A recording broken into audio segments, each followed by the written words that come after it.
Certina, my brave friends, came up with another revival.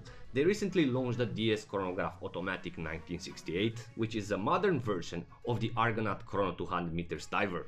So buckle up, we're diving and timing.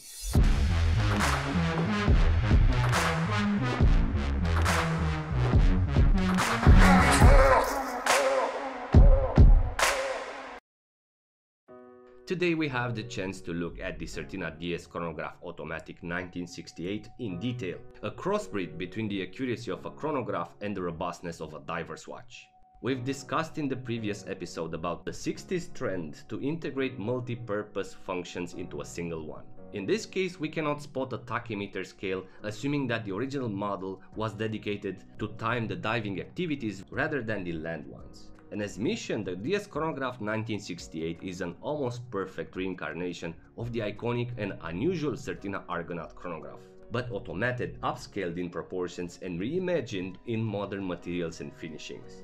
And speaking of unusual, the Argonaut was part of a slightly different collection, which was differentiated by the cushioned, squared, faceted appearance of the watches, no matter the complications. In fact, the design language of it marked the end of the classic cushion dive watches, borrowing a bit from the square digital era starting with the 70s.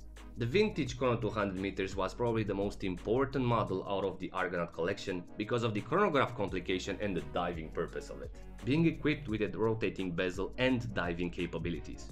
The model was produced between 1968 and 1969. Being made with a manual wind caliber with a bicompax feature without a date, having a screw-down crown which ensures a waterproofness of 200 meters. So this model was part of a different line, but still part of the legendary double security hydrostatic pressure diving collection. But for more info, I advise you to check vintagecertinas.ch, especially if you are a Certina fan. Fast forward 50 years, the DS Chronograph 1968 is reimagined with premium finishing and materials. You can immediately spot the quality of this diver through the brush polish plate, the faceted case and the refined sapphire surface of this diver. The design is approached on a function-first manner. It was recreated to serve the purpose, as a tool that can be operated underwater and on land as a statement watch, that can be worn because it has presence on the wrist and because it's uncommon through its shape design, daring to associate it as presence with a Panerai or an Omega Seamaster Ploprov. The case is very imposing through shape. I like the mirror polished sides and the ends of the lugs, which create beautiful reflections against the flat brushed top surface, the sapphire box or the insert. And this stainless steel version was launched alongside an all black version or a black PVD option with an interesting dark blue sunburst. This one comes on a leather strap equipped with a clasp, unlike the reviewed model which comes exclusively on a Nato, just like the original model. And given the size, the case is not that weighty as I thought. On the Nato combo it weighs around 120 grams. Also as comfort, this type of squared cushion case sits surprisingly well on the wrist. I guess because of the reduced lug-to-lug distance. In fact, let me show you the quick specs. We have a 43.5 by 43.5 mm cushion case with a height of 14.75 mm and 21 mm between the lugs and weighs 120 grams on the Nato combo. We have a screw-down crown that ensures 200 meters waterproofness like the original model, and on top we have a discrete box crystal and a transparent insert, both being made from sapphire. And if we flip the watch, there is no turtle this time because we have a see-through sapphire window which unveils the automatic ETA A05H31, which is based on the ETA Valjoux 7753. And you can spot how easy it is to engage and how fast the rotor is spinning, which is a trademark of this caliber. This movement comes with powerful specs, like the silicone balance spring for magnetic temperature and shock resistance, has 27 joules and beats at 28,800 VPH, having a 60 hours power reserve. And the watch costs around 1,970 Swiss francs and it will be available for purchase starting with the end of July. Now, in order to see if this tool is operable with gloves underwater, I have to create the perfect environment for it. One turtle on the corner, one fishy here, one there, and the big fishy on the bottom corner. There we go. I strapped this watch above my gloves, so there is enough strap to cover the folded velcro area. So the bezel can be easily adjusted with the gloves, especially on the 12 and the 6 o'clock positions. It feels grippy, accurate and has 120 clicks. Also, the pushers can be operated with ease. It's just I'm not used to find the pushers with gloves while I'm hugging the camera between my arms. But overall the watch passes with success our underwater simulation.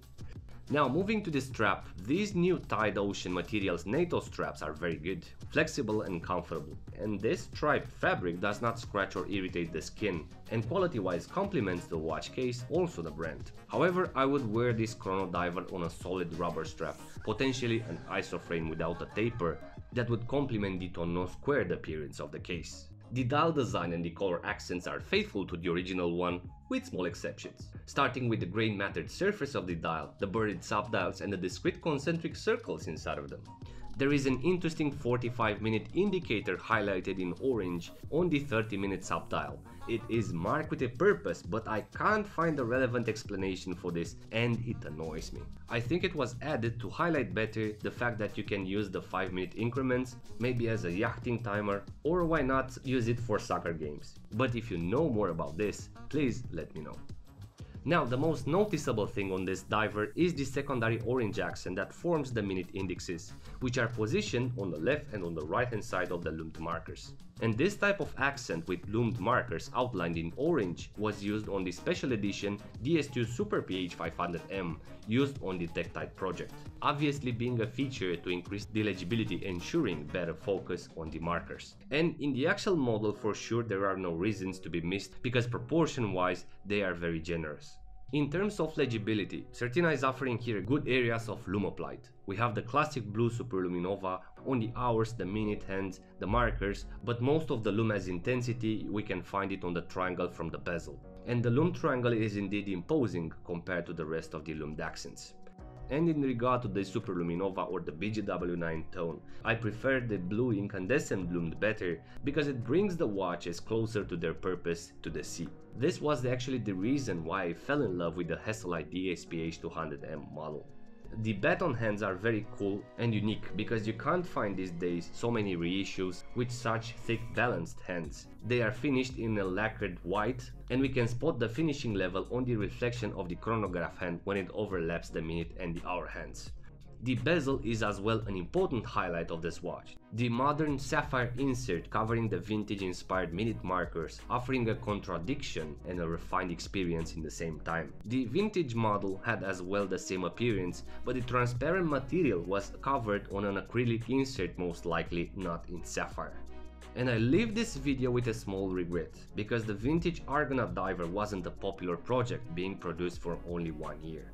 But on an exciting vibe, I'm glad that Certina revived this model and today we have the chance to understand more about the 70s mindset, engineering and design. And for this reason the Certina DS Chronograph 1968 qualifies as a brave beater on the channel, taking the position number 37 in the Hall of Fame, alongside the iconic Certinas like the PH Divers, the DS Action or the 40s Chronograph. I am also happy that I had the chance to review and to spend a couple of days with this diver, and I want to thank all the people that were involved in this action so I can have this beautiful timepiece for review. I am really grateful for this, so thank you very much, Certina. And as personal opinions, I'm really curious to know what do you think about this Argonaut revival. Please let me know in the comments section, and if you're new here, please consider subscribing for future episodes. Thank you very much, thanks for watching, and until next time, be brave, Bob. Stay safe.